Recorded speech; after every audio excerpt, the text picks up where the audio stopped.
Good afternoon, ladies and gentlemen. Thank you very much to the organizers for giving me this opportunity to be here today to present the findings of a study that IHS MARKIT conducted about a year ago on behalf of the Global Citizens Foundation, which asked us to look at policies that would help to bring Greece back onto a sustainable growth path.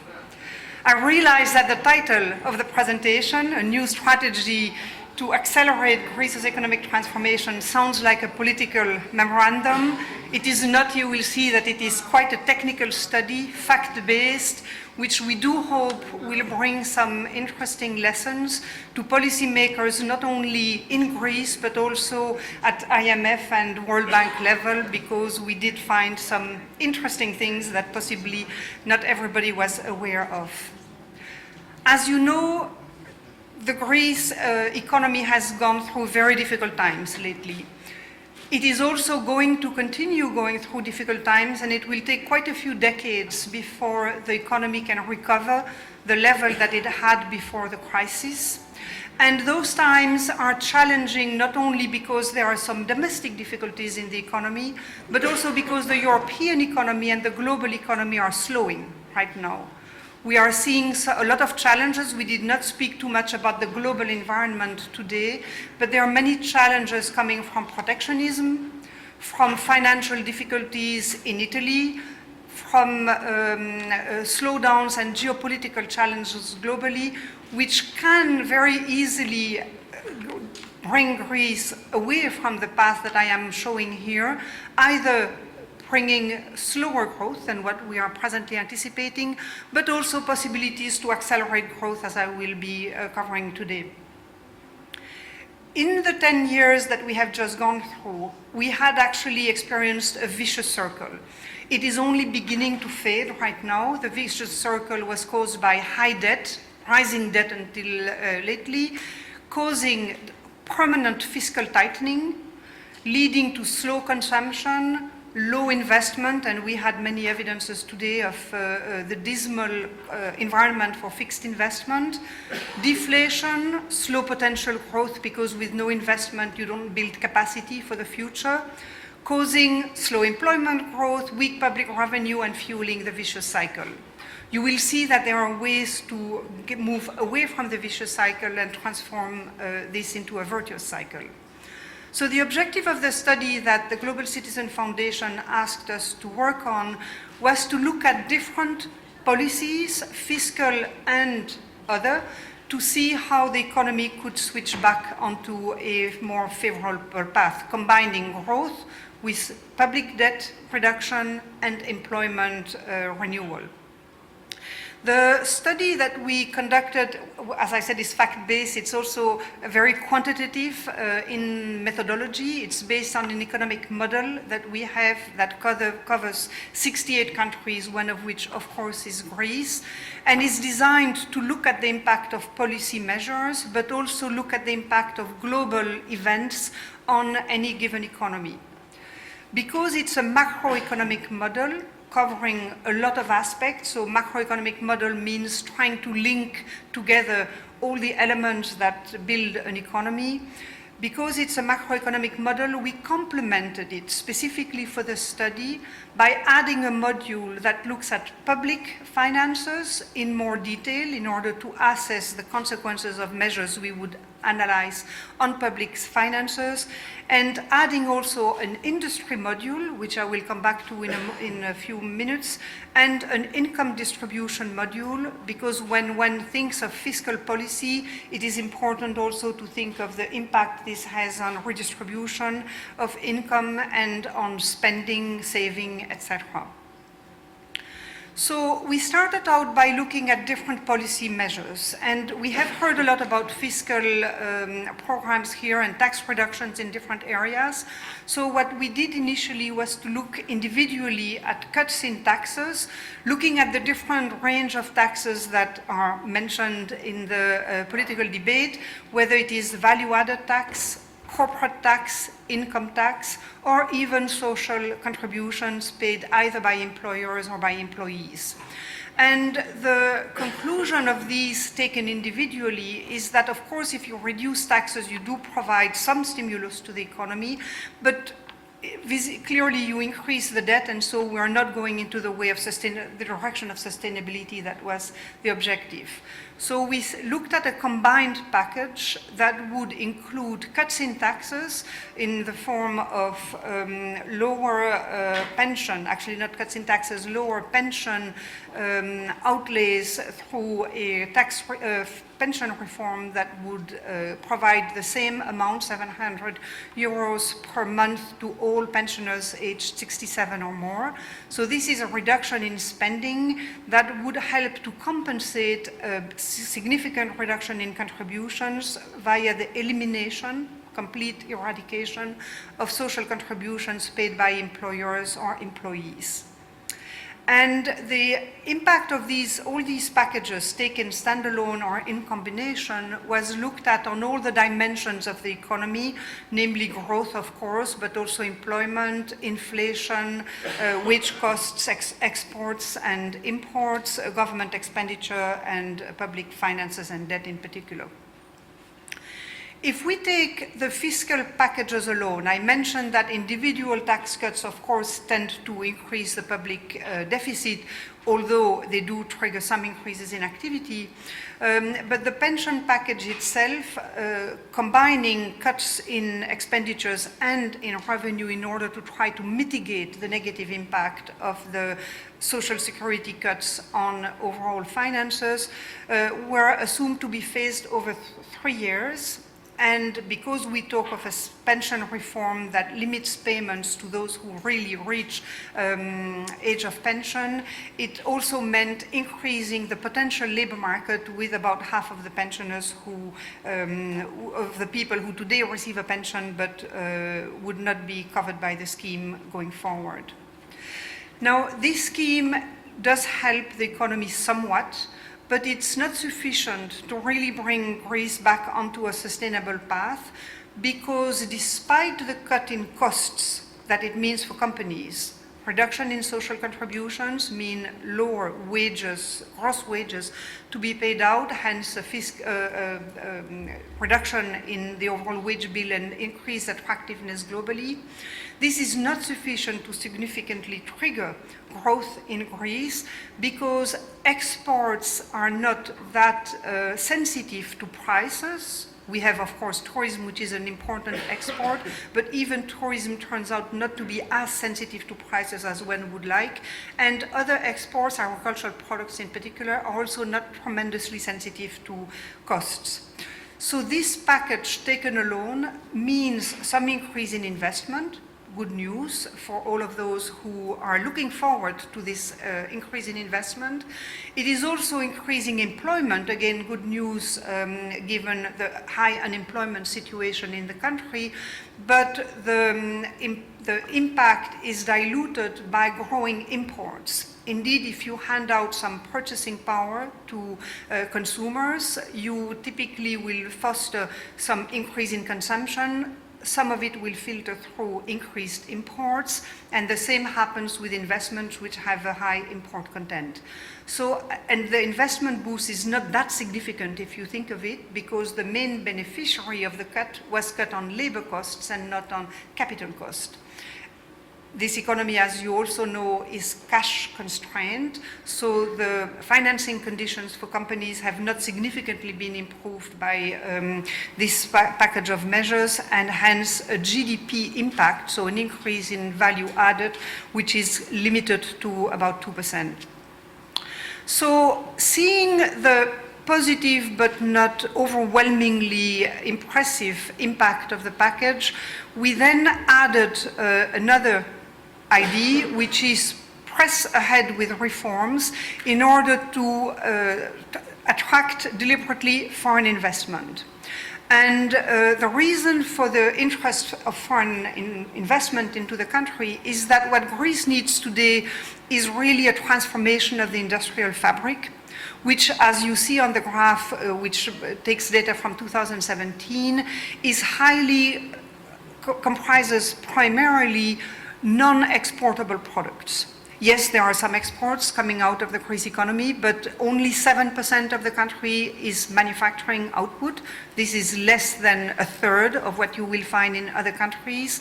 4% is agriculture. So it means that apart from tourism, the sectors that can really be relied upon to stimulate exports are actually a very small part of the base, of the production base. So what is important is to attract investment in industries that will be able to accelerate export growth and hence rely on purchasing power that may not necessarily all be here, but that would definitely be found on export markets.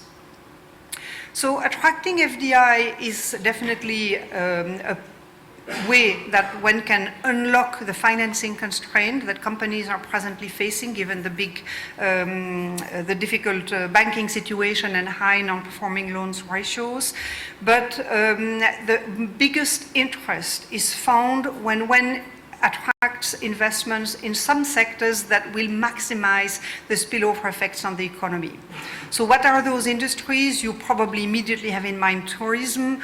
Well, it is not tourism that has the biggest spillover effect on the economy.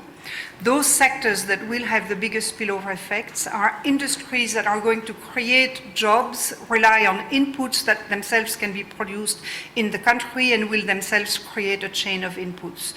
So we focused on industries and tried to identify those industries which are highly export-oriented in Europe in general, in which Europe is in need of additional capacity, because there's no point in investing in industries in which Europe would already be overcapacitated. So industries where Europe is in need of further investment, where Greece has or had a presence, so not sectors that are particularly present today, but have been, and where the skill, we talked a lot about human skills, which are indeed recognized to be very strong in this country, where they can be mobilized to jumpstart new businesses. And finally, industries that are not too capital intensive, because again, capital has a cost, and we want to be staying away from recommending industries that require huge capital costs and basically take a long time to find some cost effectiveness. So how do we achieve this? Clearly, the measures that we were looking at before, cuts in social contributions, pension reform to help finance this, will help in some way to make the country more attractive for foreign investors.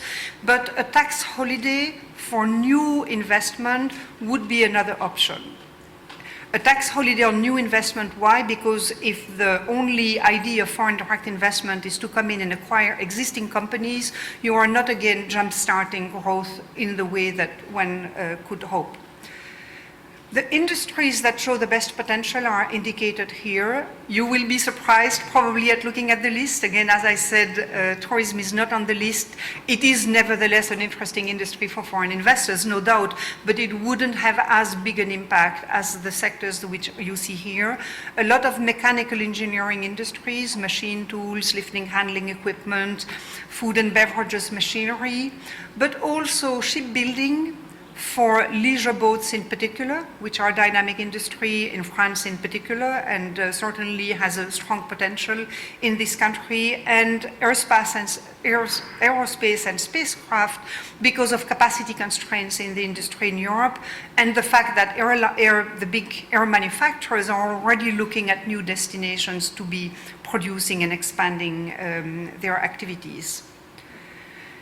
If we target those industries, and now you see the interest of having an industry model attached to the macro model, if we target those industries and succeed in bringing $2 billion equivalent FDI by 2021, which is basically a doubling from what was seen around 2017, and increase further the FDI to reach 3 billion by 2025, then we start having a really significant impact on the economy. Now, is this 2 billion, 3 billion realistic? Yes, because if you compare the stock of foreign investment in Greece with other countries in Europe, you will find that the overall stock today of foreign investment in Greece is very low, about 14% of GDP. When you have figures of foreign investment share of GDP, the stock, not the flow, the stock of investment in the country at 80% in Portugal, 75% in Spain, and more than 300% in a country like Ireland.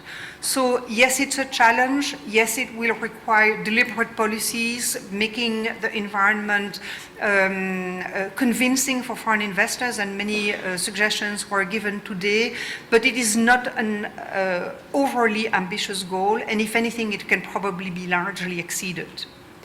If we do succeed in bringing this investment into Greece, what the model indicates is that the share of investment in GDP, which, as was mentioned earlier, is about 13% today, and growing only very slowly, which is not stimulating the potential growth of the economy, this share of fixed investment in GDP could increase significantly. It could reach 16% and higher if we bring more FDI than what was indicated. Yes, there are still some employment effects. What you see on the chart on the right-hand side is the deviation from baseline, so how much new employment is generated thanks to the package. And if you remember, the pension reform package and social contribution elimination was generating additional employment. The combined fiscal plus FDI package brings even more employment into the economy, and this employment stays for longer into the future. Of course, this means a durable decrease in the unemployment rate, again, faster decline in unemployment than we are presently expecting to occur in the country. And a lot of numbers on this chart, but overall one message, which is that the rate of growth of GDP could be 1.5 points faster in this scenario than we are presently assuming.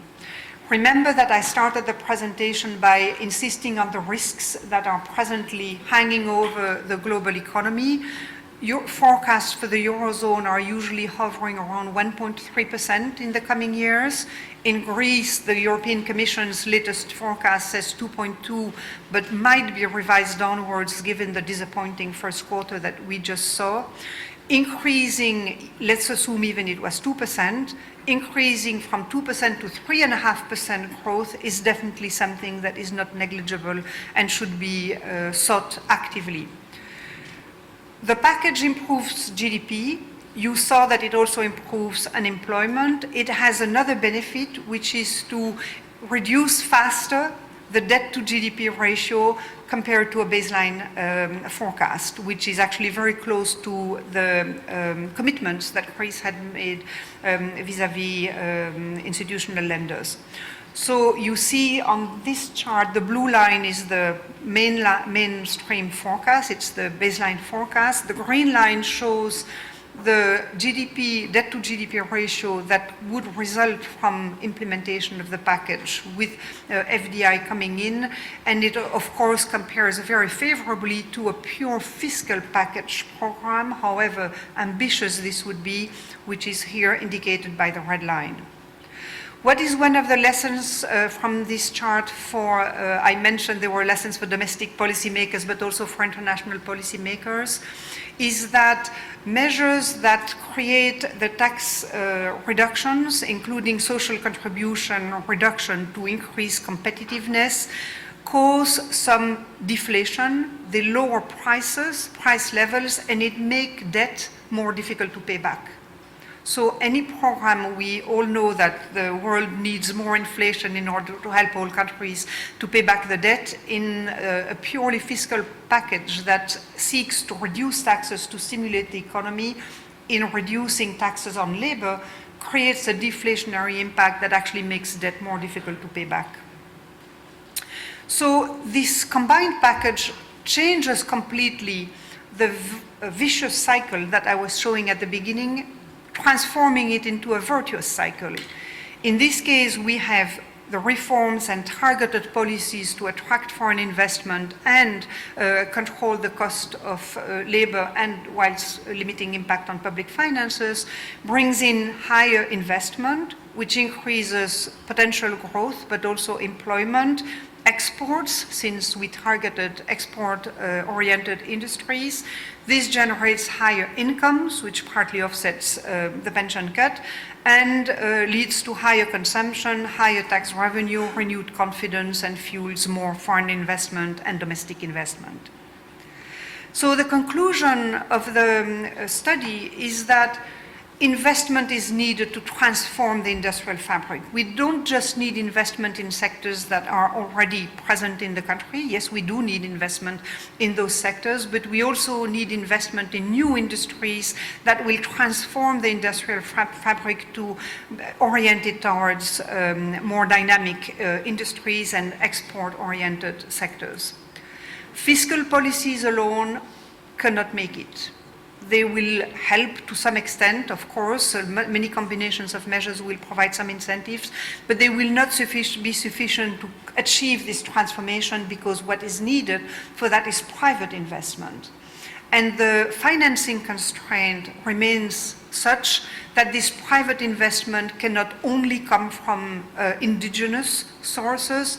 It would be helped significantly if it was increased by foreign investment. That would, especially when targeted, jumpstart a lot of activity domestically, including by local players. To attract investment, one needs certain conditions to be met, and I won't repeat all the suggestions that were made today, but stability in policy orientation is a necessary condition. Foreign investors will want some guarantees as to what the climate will be, regulatory, fiscal, and other, as they bring in capital to develop new activities in the country. But the final conclusion would be twofold. One is that the benefits could be higher easily, because the increase in investment that we have looked at here is not at all out of reach. If anything, it can probably be exceeded in the present climate, which is my second conclusion, not on this slide, but I would like to insist on it, is that now is the time. Because when we did the study, everybody assumed that the Brexit would unfold normally, that there would be some conditions provided to companies in the UK to continue operating under normal conditions.